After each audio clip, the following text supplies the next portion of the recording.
आणि मरणी जया जे आठवे तो तेची गती ते पावे. देव सांगतात जे आठवलंय तसंच पावते.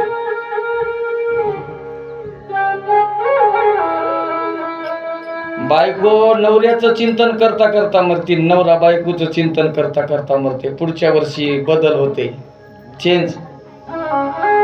नवरा बायको होते आणि बायको नवरा होती. जसं चिंतन तसा पुढचा जन्म आहे. म्हणून या राजानं हरणाचं चिंतन केलं म्हणून हरणाचा जन्म प्राप्त झाला. पण हरणाच्या जन्मात त्याला लक्षात होतं मागच्या जन्मात चूक झाली आपल्याकडून, या जन्मात आता ती चूक करायची नाही. म्हणून ते हरण नकदवाडीला सप्ताह असला की नकदवाडीच्या भोवताली चरायचं. बापा लाईस्पीकर तरी ऐकू जाईल, कानावर काहीतरी शब्द पडतील. म्हणून जिथं जिथं सप्ताह आहे, जिथं कार्यक्रम चालू आहे तिथं जायचं आणि ऐकायचं ती कथा, देवाचं भजन ऐकायचं. असं नित्य नेमान आपल्या जवळच ठाकूरबुवाची परंपरा आहे. दैठण्याची ठाकूरबुवा लोगावचे, तेच घोड एकादशी धरीत होत. 2 एकादशी आल्या लोकांना काही कळ नाही गेलं की लोक याचे ठाकूरबुवाकडे म्हणायचे, महाराज आज एकादशी का उद्या एकादशी हो? ठाकूरबुवानं म्हणायचं हे घ्या, ते घोड्या चालतात ना, काय म्हणतात त्याला, चणे हरभरे, हे म्हणले घोड्याला नेऊन ठेवा. घोड्यानं खाल्ले की आज एकादश नाही, आणि नाही खाल्ले की एकादशी. खरंच त्या लोकांना नेले चणे ठेवले, घोड्यानं खाऊन घेतले. महाराजांनी सांगितलं आज एकादशी नाही, उद्या आहे. लोक म्हणले खरंच आहे का? म्हणले उद्या येऊ. आता अजून उद्या चणे घेऊन आले आणि घोड्याला ठेवले, घोड्यानं खाल्ली नाही. दत्तबुवा महाराजांचा घोडा आहे, थकला होता. महाराज म्हणले वारीला निघालेत, आता थकलेल्या घोड्याला काला घेऊन जावा म्हणून घरीच बांधला. आणि दुसऱ्या घोड्यावर महाराज बसले, पंढरपूरला गेले. चंद्रभागेत ते घोडा सोडलाय, आंघोळ केली चंद्रभागेमध्ये. तेवढ्या ते घरी बांधलेला घोडा महाराजाला त्या वाळवंटात दिसायलाय. महाराज म्हणले आपले वारकरी आले की हो. आणि तिथंच महाराजाचं दर्शन घेतलं आणि त्या घोड्यानं प्राण सोडला. मागच्या जन्माचं त्याला कळतं तसं हे हरणाला कळू लागलं. म्हणून जिथं सत्ता आहे तिथं फिरायचं. या भरतानं त्या हरणाचा देहाचा त्याग केला. 2 जन्म झाले. 3ऱ्या जन्मात हा भरत अंगरीश गोत्रामध्ये ब्राह्मणाच्या कुळात जन्माला आला. त्याचं नाव पडलं जड भरत. येड्यासारखा वागू लागला. घरच्यांना बेदखल केलं, घरून काढून टाकलं. भावाईनं वाटण्या घेतल्या वाटून आणि याला घराच्या बाहेर काढून दिलं.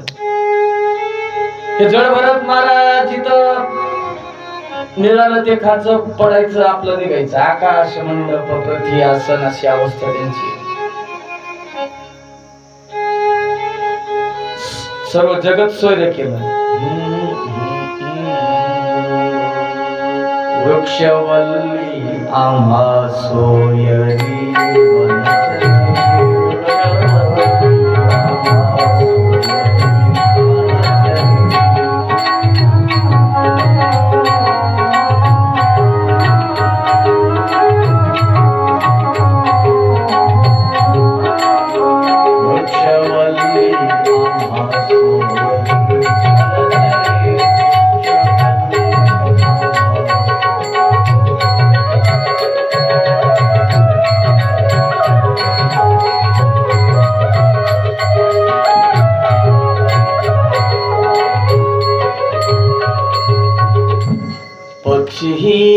सुस्वरे आळवीती वृक्षवल्ली आम्हा सोयरी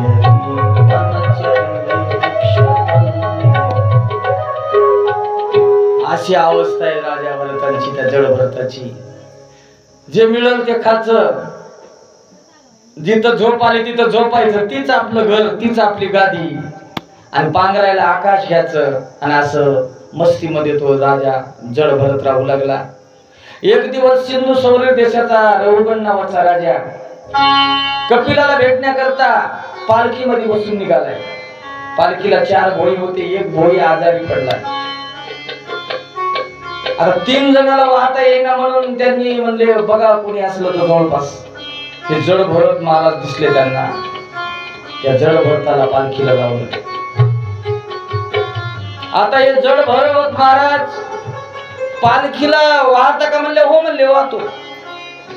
घेतली पालखी खांद्यावर.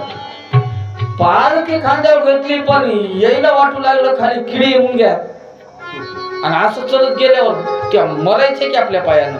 म्हणून हे काय करायचं, असं पाय उचलायचा आणि टाकायचा पाहून असं उचलून. पण ते राजाला कसं बोलावलं, वरी राजा आदळू लागला पालखीमध्ये.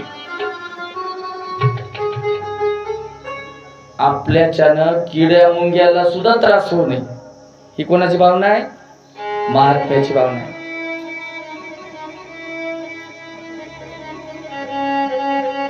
अनाथ जीव जीवावर प्रेम करणं याला तर साधुत्व म्हणतात. साधू कशाला म्हणतात? नुसतं दाढीवरून फिरायला म्हणून साधू होत नाही. साधू हा लक्षणाहून कळावा लागतो. अनाथ भूतांवर करुणा असली पाहिजे. जे का रंजले गांजले त्यासी मने जो जे का रंजले गांजले त्यासी मने जो साधू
सज्जनाचे चित्तम ज्यासी अपंगता नाही त्यासी लाई जोरदही तुझी साधू ओळखावा